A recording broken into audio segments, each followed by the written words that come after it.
우리가 이미 알고 있듯이 성전을 세우는 일입니다. 성전을 세우는 일. 우리 지난주에는 우리가 설교를 말씀을 나누기 전에 나부코라는, 자주 보여드릴 것 같은데요, 그 오페라의 상당 부분을 보았습니다.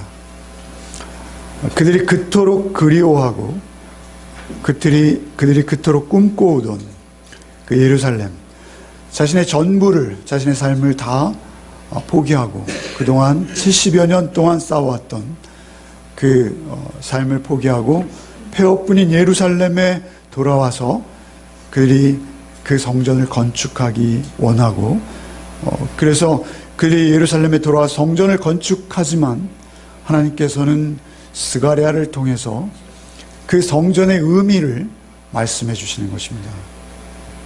가장 중요한 것은 성전이라는 그 건물보다 성전이라는 그 건물 속에 있는 깃든 하나님의 마음, 하나님께서 주시는 성전을 통한 교훈의 의미를 우리 정확히 깨닫고 하나님 앞에 정확히 반응하는 것, 그것이 우리에게 더 중요하다라는 점에서 우리가 그 성전은 반드시 누구세요? 오직 예수이실 수밖에 없다는 것을 우리가 누누이 강조해 왔습니다만, 오늘 말씀을 나누기 전에 다시 한번 확인하면서 시작하겠습니다. 여러분, 마태, 마가, 누가, 요한복음이 있는데 그 중에 특별히 마가복음을 시대적으로 가장 앞선 복음, 제일 먼저 기록된 복음, 가장 예수님의 생애와 삶을 잘 드러낸 복음이라고 여기고 있습니다.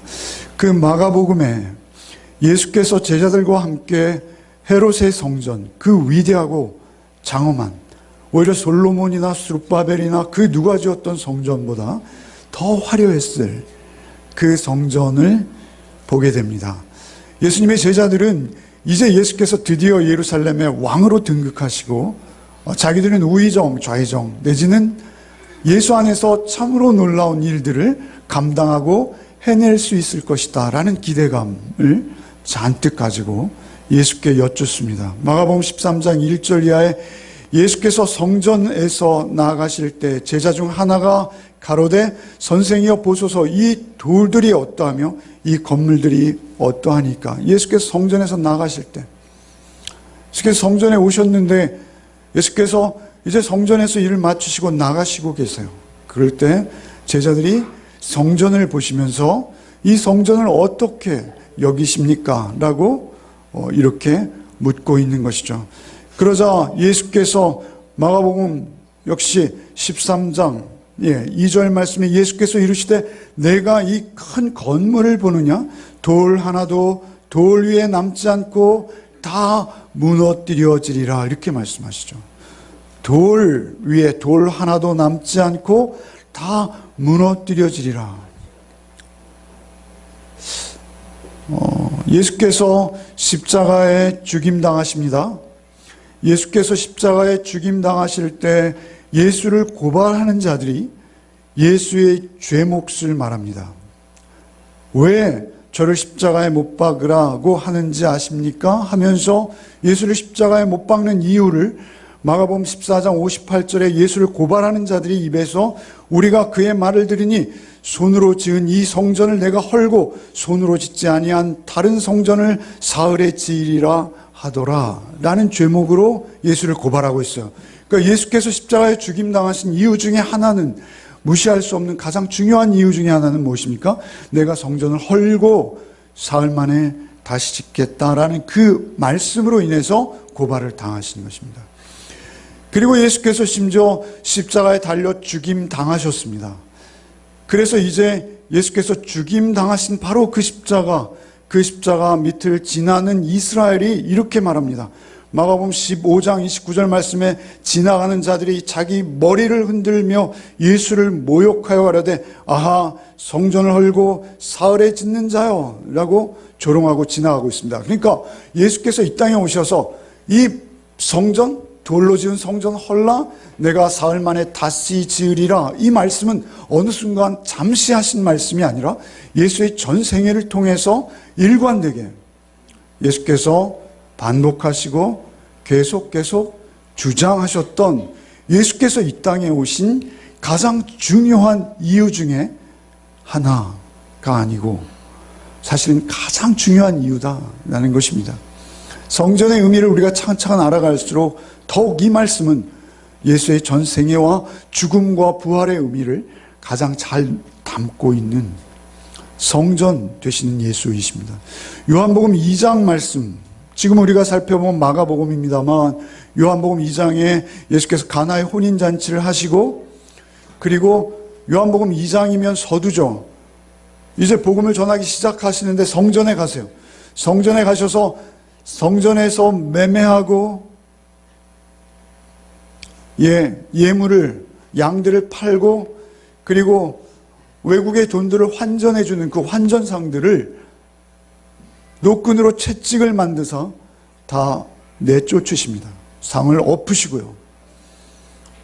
너희가 아버지의 집을 도둑의 굴을 만들었구나 라고 심하게 책망하시고 그들을 내쫓으십니다. 그러자 유대인들이 마음의 찔림이 없지 않았을 것입니다. 마음의 찔림이 분명히 있습니다. 그래서 이야기로 예수께 대적할 수는 없었어요. 그래서 그들이 이렇게 말합니다. 요한복음 2장 18절 이하에 보면 이에 유대인들이 대답하여 예수께 말하기를 내가 이런 일을 행하니, 성전을 이토록 엎어버리니 내가 이런 일을 행하니 무슨 표적을 우리에게 보이겠느냐? 라고 예수께 묻죠. 그래서 예수께서 19절에 예수께서 대답하여 가라사대 때 너희가 이 성전을 헐라 내가 사흘 동안에 일으키리라.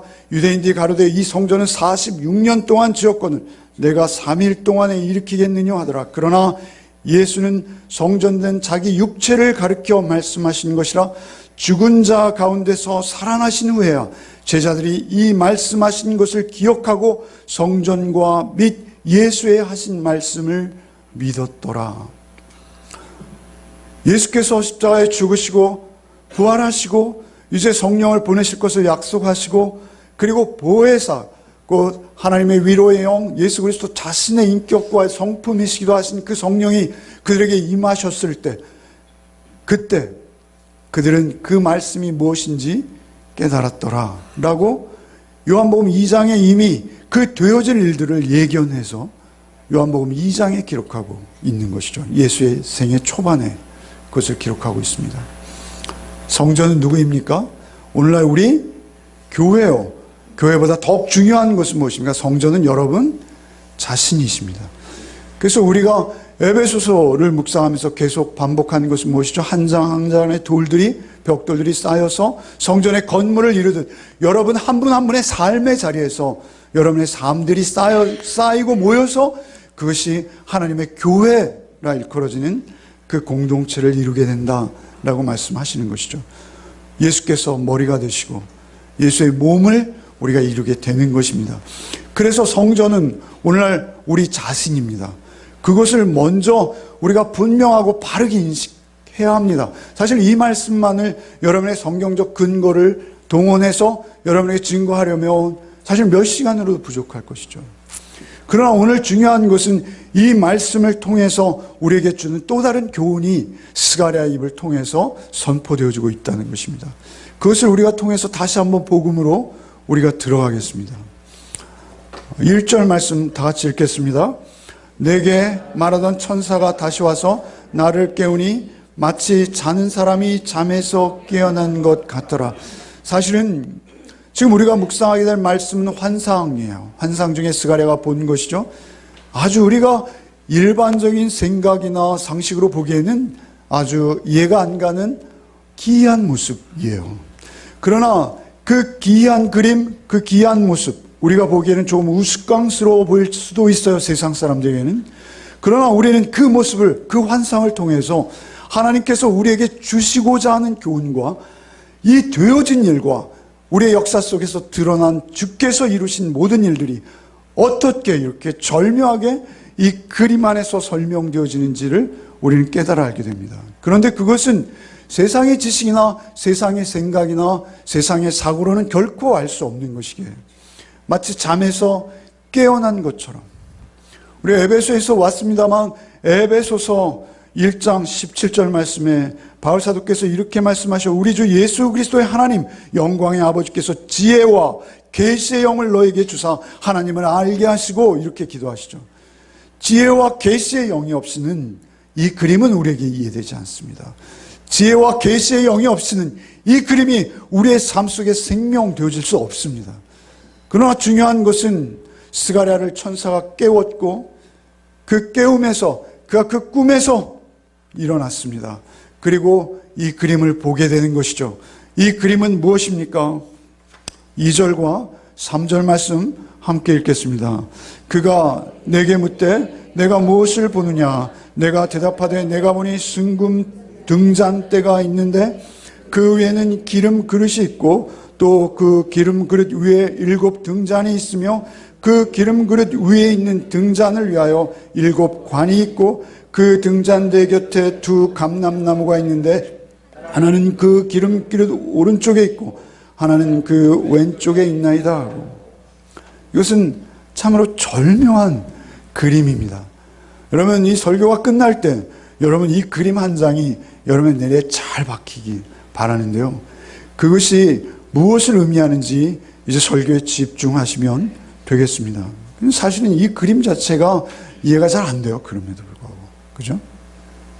너무 복잡하고 어렵습니다. 그래서 제가 시청각 자료를 마련했습니다. 짠. 네. 여러분, 여러 그림들이 있어요. 인터넷에 보시면 2 감람나무 이렇게 치시면 굉장히 많은 그림들이 있습니다. 그런데 미국의 어떤 한 작가가 아주 성경을 그래도 나름 잘 이해하시고 그린 그림인 것 같습니다. 순금등대는 우리가 잘 아는 것이죠. 그죠? 순금등대는 우리 출애굽기와 레위기에서 잘 보셨어요. 그죠? 성막 안에 있는 것이죠. 성막 안에서 등대가 상징하는 것, 그 등대가 상징하는 것에 대해서 우리가 한 번의 설교로 40분 동안이나 우리가 나눈 적이 있습니다. 그 순금등대, 그 순금등대는 이스라엘에게 있어서는 대단히 각별한 것입니다. 이것은 성전의 가장 중심입니다. 성전 안에서 말이죠. 여러분, 트럼프의 기자회견이 있었죠. 발표가 있었죠. 그 발표가 무엇이죠? 예루살렘을 이스라엘의 수도로 인정한다라는 것이었습니다. 누구도 예루살렘을 이스라엘의 수도로 인정할 수 없었어요. 지금까지. 그런데 미국의 의미는 각별하죠. 그런데 그 미국, 가장 힘센 나라, 소위 세계의 질서를 유지하는 나라라고 자처하는 그 미국에서 이스라엘의 수도를 예루살렘으로 인정하고 우리 대사관을 예루살렘으로 옮기겠다라는 선언, 그것은 굉장한 의미를 갖는 것입니다. 그런데 그토록 그들이 예루살렘을 열망하고, 사실 이런 기자회견이 나왔을 때 말이죠, 이스라엘 유대인들의 반응은 이거예요. 세상이 어떤 조롱과 멸시와 세계 여론이 우리를 비아냥거려도 우리는 기꺼이 감수하겠다. 더 비웃어라. 더 우리를 야유하고 비난해라. 우리는 예루살렘이 더 소중하다. 이것이 이스라엘의 지금 반응이에요. 그리고 소위 복음주의 교회라는 미국 교회들의 목사님들이 트럼프의 선명에 대해서 환영 일색의 담화들을 내놓고 있습니다. 그것은 그들 나름대로의 의미가 있기 때문에 그들 나름대로의 의미입니다. 우리 기독교인들의 의미와는 다른 것이죠. 그것은 무엇입니까? 그것은 그곳에 바로 그들의 성전 자리가 있기 때문에 그래요. 지금 여러분이 보시는 이것은 우리가 여러 번 말씀드린 바 있습니다만 이슬람의 모스크라는 이슬람의 사원이에요. 황금, 동, 지붕으로 이루어진 그들의 교주인 뭐죠? 예. 그가 이 바위 위에서 승천했다. 뭐 이렇게 해서 그들의 3대 성지로 해서 그들이 순례하는 곳입니다. 그런데 그 성지가 그들에게 그 성지가 되어버린 그 자리가 그들에게 너무나 참을 수 없는 거예요. 그래서 그것을 회복할 수만 있다면 어떤 희생도 치르겠다라는 것이죠. 그런데 그 성지를 대표하는 이것은 누구냐면 베냐민 지파의 우리가 잘 아는 네탄야후라는 이스라엘의 총리예요. 이스라엘의 총리가 트럼프의 그 성명이 있자마자 기자회견을 했어요. 환영합니다. 굉장히 즐거워 보이지 않습니까? 환영합니다. 너무 감사합니다. 트럼프의 이름은 우리 역사에 대대로 가장 빛날 이름이 될 것입니다. 이렇게 말했어요. 그런데 이 네타냐후가 그 환영의 인터뷰를 하고 있을 때 그 뒤에 있는 국장이라는 것이 있습니다. 그 국가를 상징하는 태극기에 버금가는 국가에 상징하는 어떤 그런 것이죠. 그 국장에 무엇이 그려져 있습니까? 등잔대가 그려져 있습니다. 이 등잔대가 그들에게 있어서는 각별합니다. 이것은 메노라라고 그들이 부르는데요. 이 메노라를요, 그들의 의사당 그리고 통곡의벽 앞에 성지순례를 가시면 사람 몇 배만한 등잔대를 금으로 도금해서 세워놓은 것을 볼 수 있습니다. 저는 가본 적이 없습니다만 사진으로 보면 인터넷에 많이 있어요. 그렇게 그들이 이 등잔대를 각별히 여기고 그 성전에 그 등잔대 세우기를 원하는 것이죠. 이 자료화면 하나 더 보여드린다면 우리가 출애굽기 레위기에서 누누이 보았습니다만 제사장들이 성막에 들어가면 앞을 볼 수 없는 어둠이에요. 그런데 그 어두움 속에서 제사장의 직무를 수행하기 위해서 그들이 이 불을 아침 저녁으로 점검합니다. 기름을 보충하고요, 심지를 잘라내고요. 왜냐하면 그 안에서 제사장의 직무를 수행해야 하기 때문에 그렇습니다. 그런데 오늘 우리가 보는 이 환상 가운데는 어떻습니까? 제사장의 손질이 필요 없다는 거예요. 환상에 보는 이 감람나무는 하나님께서 앞으로 세우실 그 어떤 자인데 그는 인간의 힘이나 인간의 능력이나 인간의 도움을 필요로 하지 않는 하나님께서 직접 세우신, 요즘 말로 말하면 그것은 기름탱크, 아니요, 기름탱크는 유한하죠. 유전? 아니요, 유전도 유한합니다. 그러나 이 감람나무는 유한하지 않다는 것입니다.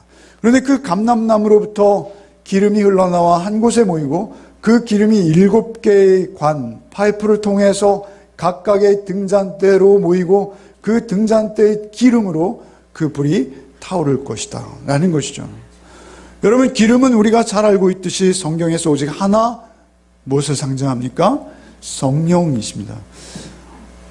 어쨌든 이 기름으로 인해서 너희들이 너희 삶을 살아내게 하겠다라고 말씀하시는 것입니다. 이 두 감람나무의 정체는 조금 뒤에 우리가 확인할 수 있습니다만, 그 다음 말씀 4절로 6절인데요. 4절 5절을 먼저 읽겠습니다. 내게 말하는 천사에게 물어 이르되 내 주여 이것들이 무엇이니까 하니 내게 말하는 천사가 대답하여 이르되 내가 이것들이 무엇인지 알지 못하느냐 하므로 내가 대답하되 내 주여 내가 알지 못하나이다. 스가랴는 질문을 잘하는 자였어요. 질문을 잘하는 거 칭찬받을 일이죠. 6절 말씀 함께 읽겠습니다. 그가 내게 대답하여 이르되 여호와께서 스룹바벨에게 하신 말씀이 이러하니라. 만군의 여호와께서 말씀하시되 이는 힘으로 되지 아니하며 능력으로 되지 아니하고 오직 나의 영으로 되느니라. 여러분, 이 말씀은 우리가 이 땅에서 어떤 다른 것을 추구하면서 하나님의 힘과 능력을 빌리겠다는 것이 아니라 우리가 이 땅에서 주님을 우리 안에 모시고 주님의 인격과 성품으로 주님 닮은 성전된 삶을 살아내는데 너희 힘으로 안 된다. 내가 나의 영으로 너희를 붙들고 그 일들을 이루어내겠다라는 하나님의 약속이십니다. 여기서 교회는 우리 성도라고 말씀을 드렸습니다. 나의 힘, 그것은 군사력입니다. 여기서 말하는 너의 힘, 너의 힘. 너의 이는 힘으로도 되지 아니하며 할 때 힘은 군사력이에요. 여기서 능력으로 되지 아니하고 할 때의 능력은 인간으로부터 말미암는 재능, 그런 것을 말하는 것입니다.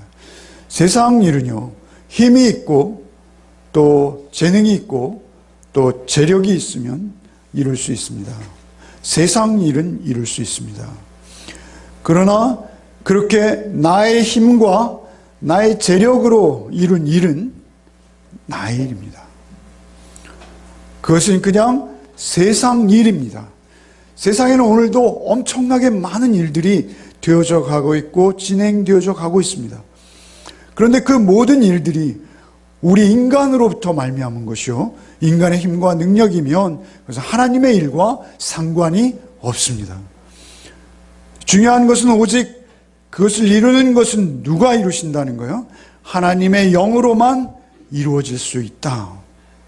에베소의 말씀대로 하면 에베소 5장 18절 말씀이죠. 술 취하지 말라. 이는 방탕하신 오직 성령의 충만을 받으라. 세상 방법에 취하지 말라. 세상 방법으로 이루는 건 세상 일이요, 성령의 충만함으로 이루는 너희들의 삶만이 하나님께서 이루시는 일이다 라고 말씀하시는 것이죠. 우리에게 가장 중요한 부분은 성도로서의 우리의 삶을 살아내는 것입니다. 바울 사도께서 로마서 8장 9절 말씀에 만일 너희 속에 하나님의 영이 거하시면 너희가 육신에 있지 아니하고 영에 있나니 누구든지 그리스도의 영이 없으면 그리스도의 사람이 아니니라, 이렇게 말씀하시는 거예요. 우리의 먹고 마심, 우리의 말하고 행함, 그 모든 것들이 성령께서 동기가 되어주시기를 바랍니다. 그렇지 않을 때 우리는 힘만 빼는 겁니다. 그것은 아무 의미도 가치도 또한 하나님의 영광도 하나님의 일도 하나님 나라의 일도 아닌 것이라는 것을 잊지 마십시다. 7절 같이 읽겠습니다. 큰 산아 내가 무엇이냐? 내가 스룹바벨 앞에서 평지가 되리라. 그가 머릿돌을 내놓을 때 무리가 외치려 은총이 그에게 있을지어다 하리라 하셨고, 큰 산아 내가 무엇이냐? 우리가 그 성전된 삶을 살아가려고 할 때 우리 앞에 산 같은 일들이 있습니다. 도저히 야 이건 계란으로 바위치는 거야. 야 이건 세상은 저토록 엄청난데 나 같은 것이. 그러나 큰 산아 내가 무엇이냐? 내가 스룹바벨 앞에서 평지가 되라. 스룹바벨의 의미는 다시 살펴볼 것입니다. 중요한 것은 우리가 하나님 앞에서 성도의 삶을 살려고 성령님의 도우심을 받을 때 그 산은 평지가 될 것이다. 그 산은 성전 건축을 방해하는 당시의 어떤 세력들이었을 것이죠. 그러나 오늘 우리에게 의미는 무엇입니까? 내가 성도된 삶을 살려고 할 때 나의 마음과 나의 영혼을 엄습해오는 우리의 대적들, 사단과 마귀가 우리에게 주는 생각들, 그것들을 우리가 성령을 의지할 때 평지가 될 것이다. 아무것도 아닌 것이 될 것이다. 너희가 반드시 이길 수 있다 라고 하나님께서 말씀하시는 것입니다. 그래서 내가 평지가 되게 하겠다, 주님이 약속하신 것입니다. 그래서 큰 산아 무엇이냐? 대적의 세력이 오히려 평지가 될 것이다. 스룹바벨이 성전을 세우고 머릿돌을 내어놓을 때 이스라엘 무리가 은총 외치는 것이죠. 그래서 이스라엘 무리는 무엇입니까? 그 성전이 완공되어졌을 때 그들의 고백은 무엇입니까? 은총입니다. 이것은 내가 한 것이 아니요 하나님께서 하신 것입니다. 이렇게 고백할 수밖에 없는 거예요. 그러면 이 대목을 묵상하면 우리가 계시록까지 보게 되는데요. 계시록에서 24 장로들, 그것은 성도의 대표들입니다. 그들이 하나님께서 주신 영생의 면류관을 벗어서 하나님 보좌 앞에 던집니다. 그것은 무슨 의미입니까? 제가 이 면류관을 쓸 자격이 없습니다. 주께서 나에게 값없이 거저주신 이 면류관 주님께 영광스럽게 다시 돌려드리기 원합니다 라고 돌려주는 것이죠. 그것이 성도의 삶입니다. 그것이 7절에 기록되었고 8절 9절에 다시 반복됩니다. 8절 9절 다시 한번 읽겠습니다. 여호와의 말씀이 또 내게 임하여 이르시되 스룹바벨의 손이 이 성전의 기초를 놓았은즉 그의 손이 또한 이 일을 마치리라 하셨나니 만군의 여호와께서 나를 너에게 보내신 줄을 내가 알리라 하셨느니라. 스룹바벨이 상징하는 것은 이미 미리 말씀드리지만 예수 그리스도이십니다. 그런데 중요한 것은 그 일을 시작한 그분께서 우리 안에 거하신 예수로 인해서 그 기초를 놓았은즉 우리가 예수 믿게 하셨은즉 그 손이 또한 이 일을 마치기까지 쉬지 아니하실 것이다. 손에 힘을 내라. 그의 손이 또한 그 일을 마치리라 하셨나니 만군의 여호와께서 나를 너에게 보내신 줄을 너희가 알리라. 이 모든 일을 이루어 가시는 그 나의 신으로 이룰 것인데 그것을 보내신 이가 그분을 보내신 이가 나인 것을 너희가 알게 되리라. 만군의 여호와께서 나를 너희에게 보내신 줄. 만군의 여호와 체바오트. 스가랴서에 50번 이상 등장하는 모든 일을 이루시는, 여러분 미군도요, 북한의 김정은도요, 하나님의 손 안에 있습니다. 중요한 것은 우리에게 모든 것은 오직 하나님의 섭리와 결정 안에서 진행되어지는 것은 우리의 절대 믿음입니다. 전쟁이 터지던 무슨 일이 있던 우리는 하나님 안에 있습니다. 그래서 만군의 여호와께서 나를 너에게 보내신 줄 성령이 거하시면 너희는 알게 될 것이야.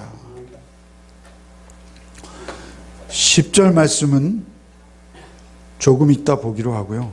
11절부터 14절을 먼저 읽겠습니다. 11절부터 14절 말씀 함께 읽겠습니다. 내가 그에게 물어 이르되 등잔대 좌우에 두 감람나무는 무슨 뜻이니까 하고 다시 그에게 물어 이르되 기름을 흘리는 두 금관 옆에 있는 이 감람나무 두 가지는 무슨 뜻이니까 하니 그가 내게 대답하여 이르되 내가 이것이 무엇인지 알지 못하느냐 하는지라 내가 대답하되 주여 알지 못하나이다 하니 이르되 이는 기름 부음 받은 자 둘이니 온 세상에 주 앞에 서 있는 자니라 하더라. 가장 중요한 대답입니다. 최초에 보였던 그 감람나무 두 그루의 의미를 확실히 스가랴가 이제 알게 되는 것이죠. 그런데 스가랴가 얼마나 끈질기게 질문을 하는지요. 그때도 두 번이나 질문하고 다시 질문하죠. 가장 중요한 핵심은 14절에 이르시되 이는 두 기름 부음 자 둘이니 온 세상에 주 앞에 서 있는 자니라 라는 이 대답을 얻기 위한 질문이에요. 그런데 기름을 흘리는 두 금관 옆에 있는 이 감람나무 두 가지는 무슨 뜻이니까 하니 13절에 그가 대답하되 이르되 내가 이것이 무엇인지 알지 못하느냐 라고 꾸짖은 듯 하시죠. 그러자 다시 내가 대답하되 내 주여 내가 알지 못하나이다. 여러분 질문하십시오. 질문. 여러분 저희 고등학교 때 정말 우리를 사랑하시고 우리가 공부하기를 원하셨던 선생님, 그때는 왜 그렇게 공부하시는지요? 그런데 그 선생님의 심정을 나중에 알게 되었는데요, 그 중에 정말 우리를 향해서 사랑하시는 선생님이 늘 입에 달고 있던 말이 있어요. 질문 좀 해라 이놈들아. 질문 좀 해라 이놈들아.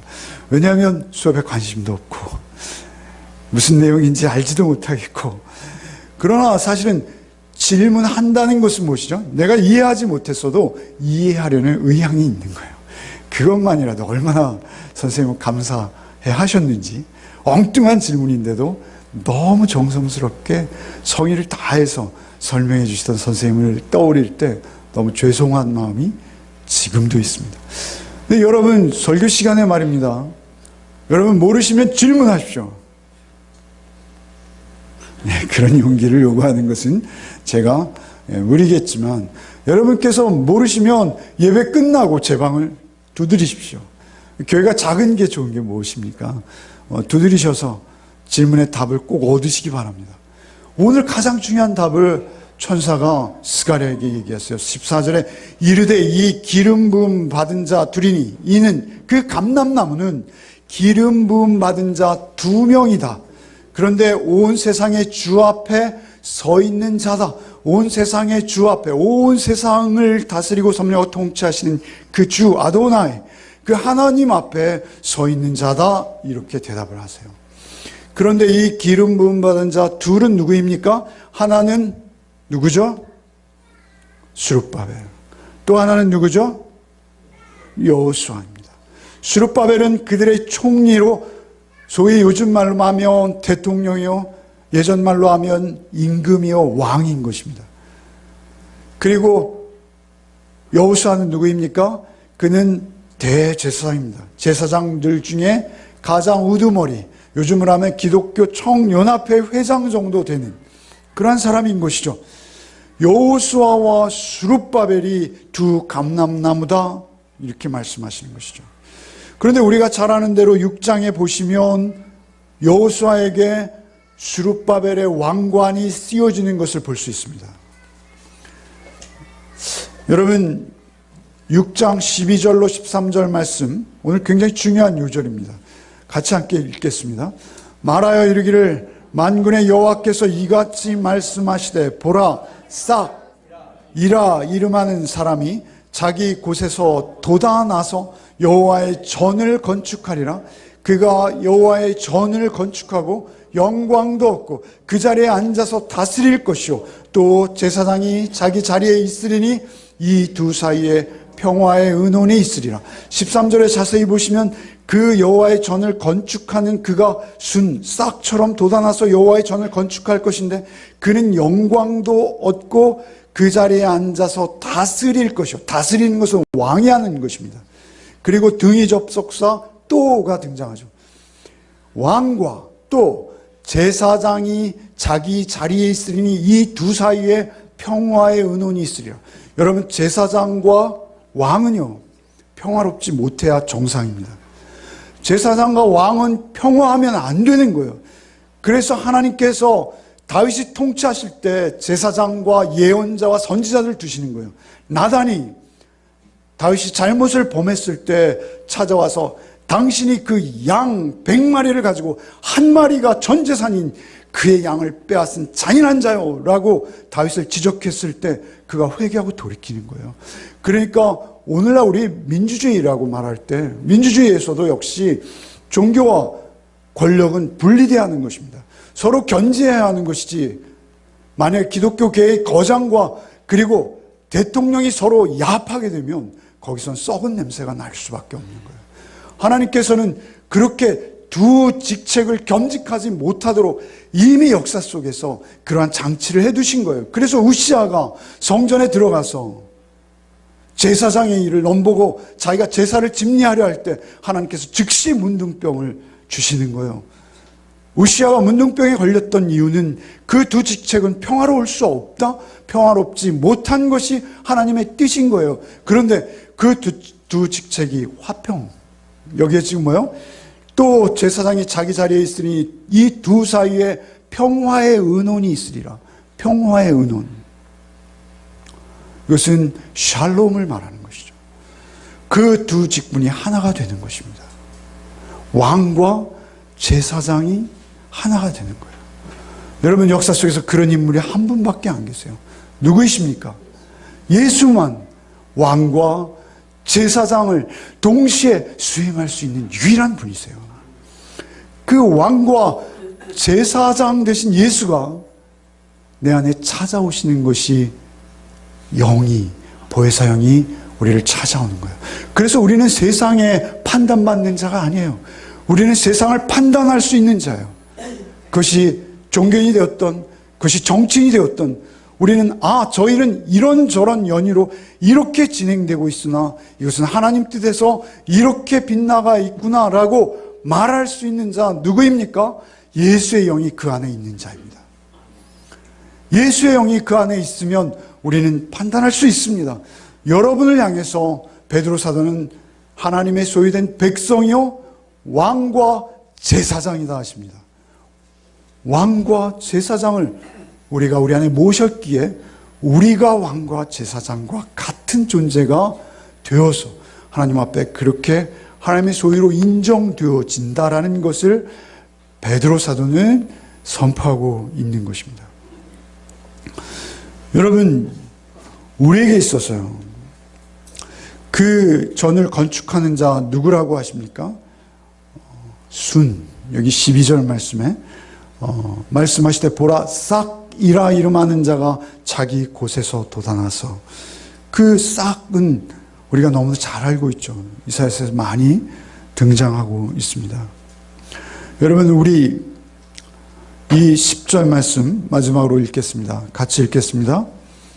작은 일에 날이라고 멸시하는 자가 누구냐? 사람들이 스룹바벨의 손에 다림줄이 있음을 보고 기뻐하리라. 이 일곱은 온 세상에 두루다니는 여호와의 눈이라 하니라. 작은 일의 날이라고 말씀하시죠. 특별히 한 날이 있다는 거예요. 하나님께서 택하신 날, 하나님 지정하신 날. 그런데 그 작은 일의 날이라고 멸시하는 자가 있을 것이다라는 거예요. 사실은 지금 그들이 멸시하고 있어요. 그런데 그 멸시하고 있는 것을 빗대어서 예언하시는 것입니다. 여러분, 그들이 무엇을 멸시하고 있습니까?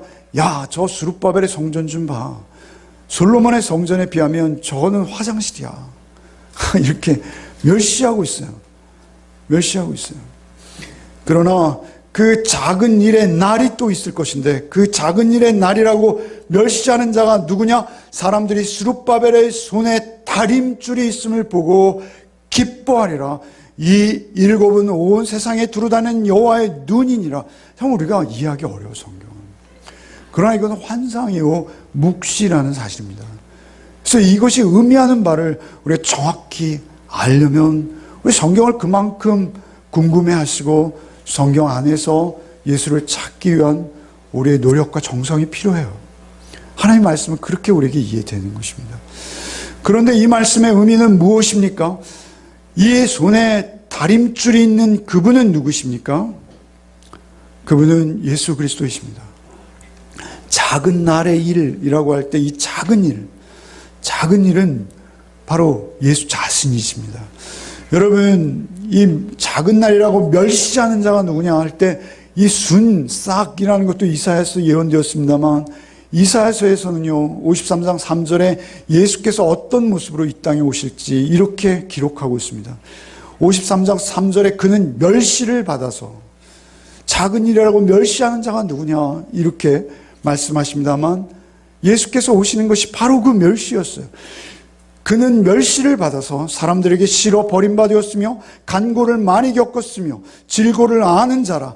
마치 사람들에게 얼굴을 가리우고 보지 않음을 받는 자 같아서 멸시를 당하였고 우리도 그를 귀히 여기지 아니하였도다. 얼마나 정확하게 그 작은 일을 이루실 분을 우리에게 보이십니까? 사실은 여러분이 예수를 믿고 또 예수 안에서 여러분의 삶을 누리고 여러분이 누군가에게 복음을 증거하는 일은요, 세상적으로 봐서는 작은 일입니다. 그러나 하나님께서는 천하보다 귀한 영혼을 구원하는 무엇보다 값진 우리 하나를 구원하기 위해서도 당신의 아들까지 주시는 하나님의 큰 일입니다. 그 큰 일을 우리가 하나님의 기름관이 되어서 우리가 그 일을 해내는 것입니다.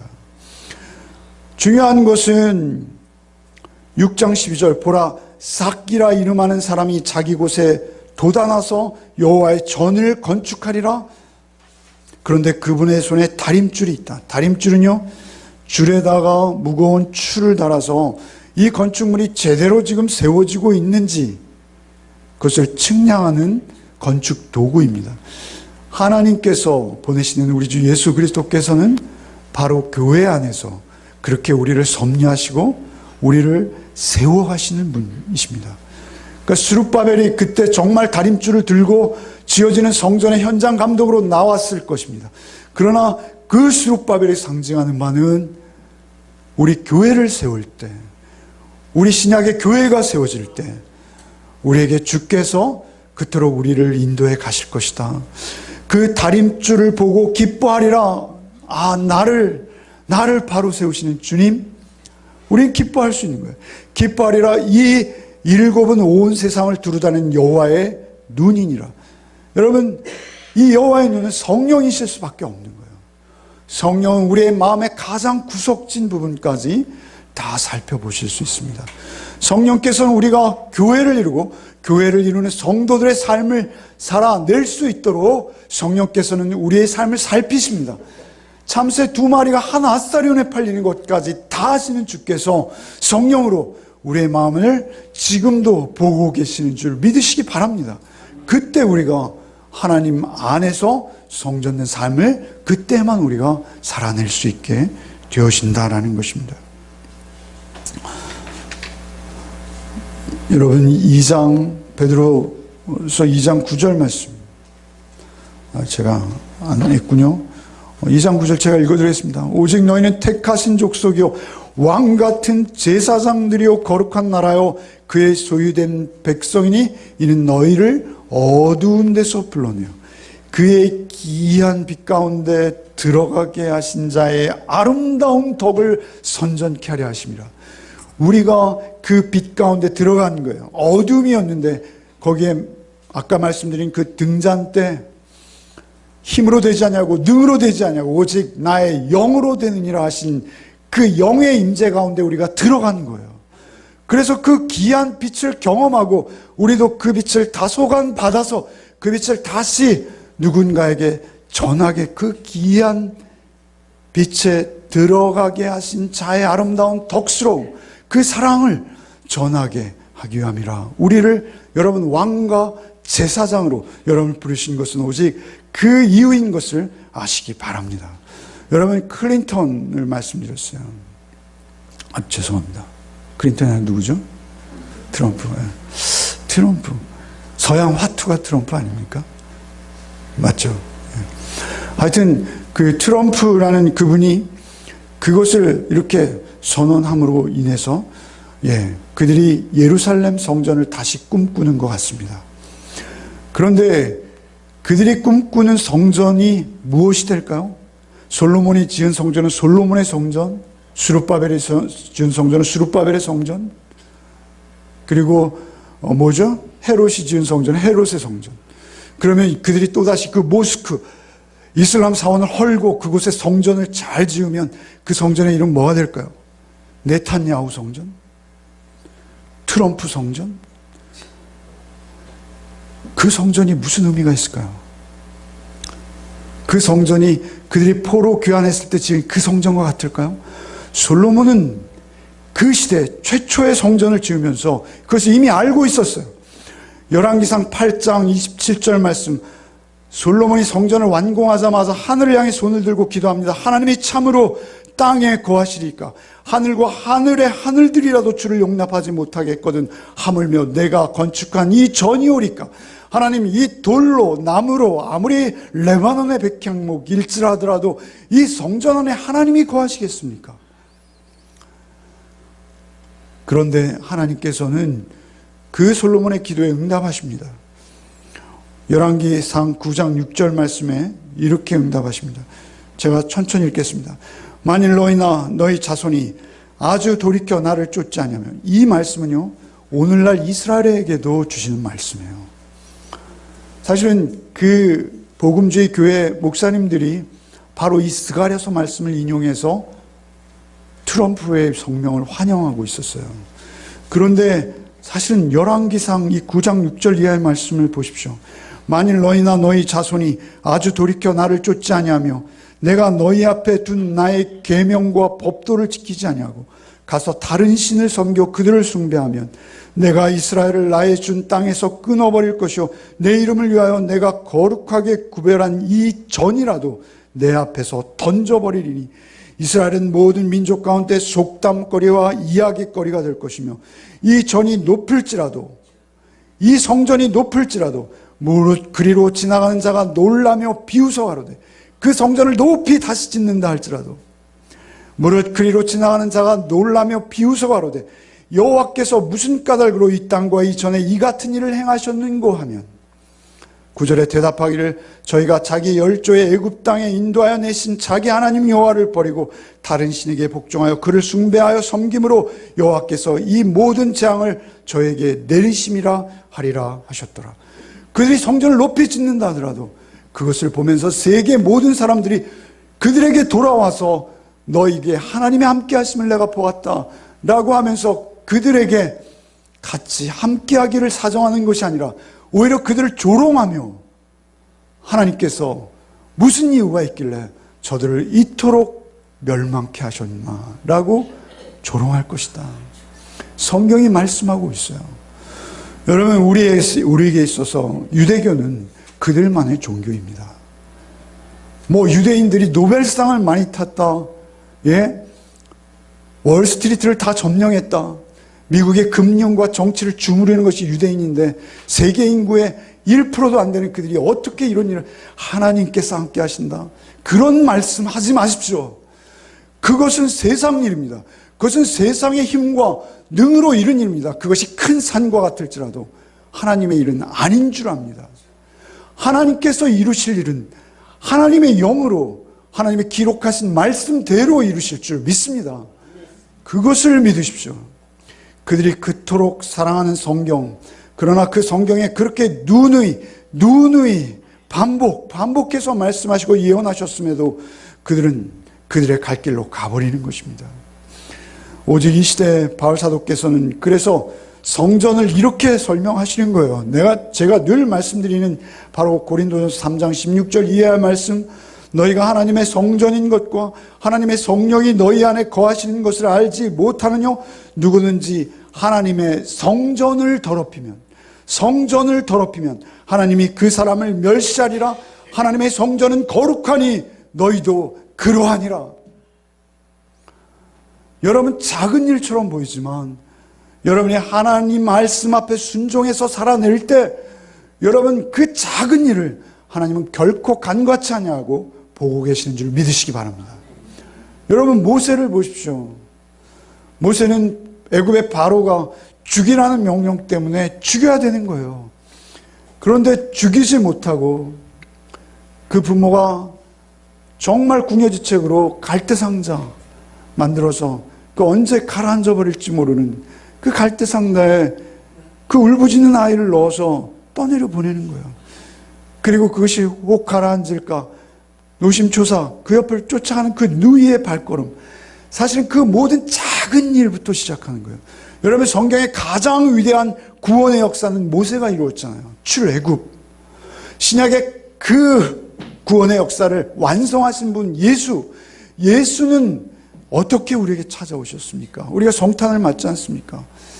정혼만 하고 아직 부부가 되지도 못한 그들이 호적을 신고하게 베들레헴이라는 작은 고을에 와서 그나마 그 고을에서 여관방 하나 구하지 못하는 가난하고 참으로 소외된 그들이 짐승들이나 사는 마국간에서 그들이 하룻밤을 기숙할 때 하나님께서는 그 작은 곳에서 그 일을 시작하십니다.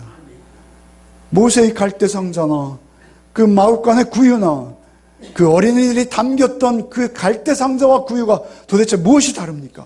우리의 삶 속에서 역시 우리처럼 누추한 자들을 찾아오셔서 성령으로 우리 안에 거하시기로 약속하시고 말씀을 주시는 예수께서 여러분 안에서 영으로 임하셔서 그 일들을 이루어 가실 줄 믿으시기 바랍니다.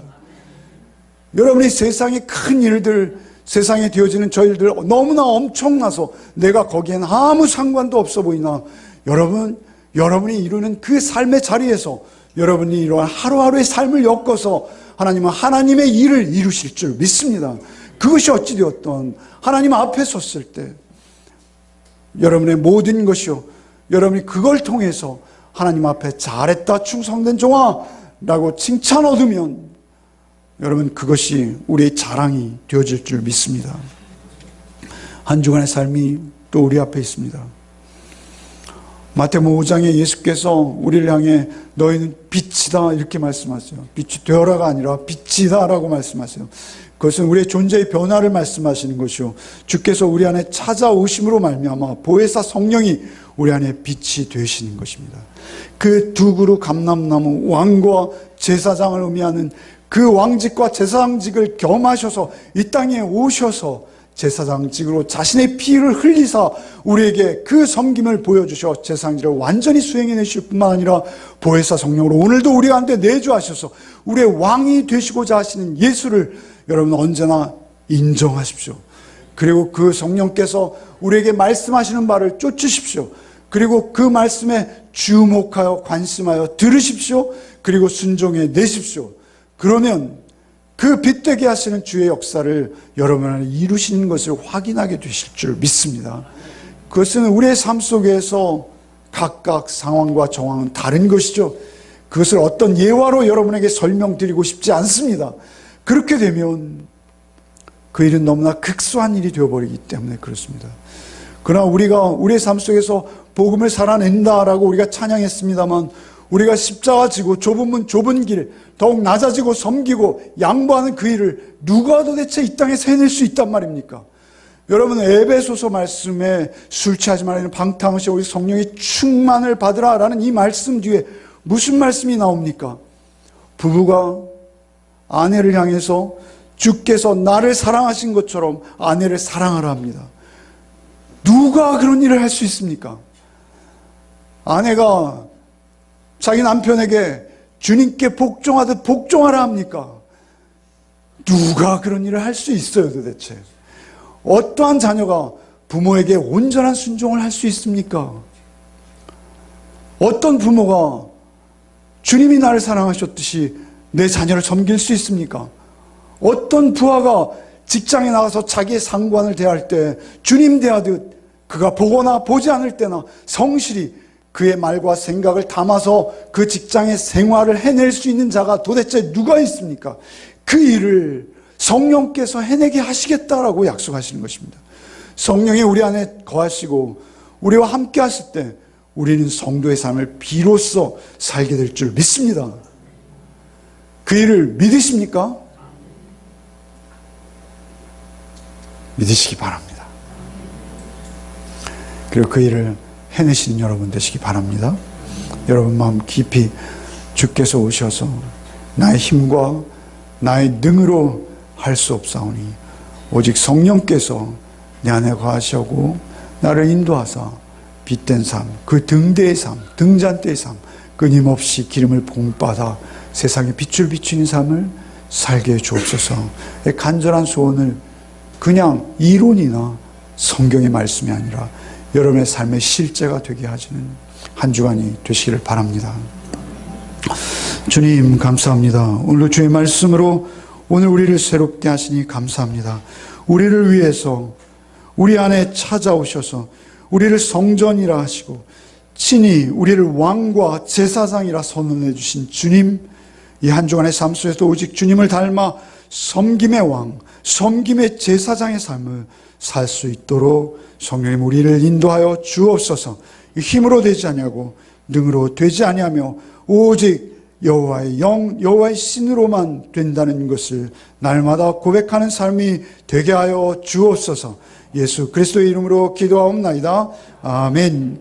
이제는 우리 구주 예수 그리스도의 은혜와 극진하신 아버지의 사랑과 성령의 교통, 감화 충만케 하시는 은총이 오직 나의 힘과 능이 아닌 하나님의 영, 성령의 인도하심을 받아서 참으로 빛된 삶, 포도나무 가지 되어 열매 맺는 삶을 살기로 작정한 우리 열매 가족들 위해 이제부터 영원토록 함께 계시기를 축원하옵나이다. 아멘.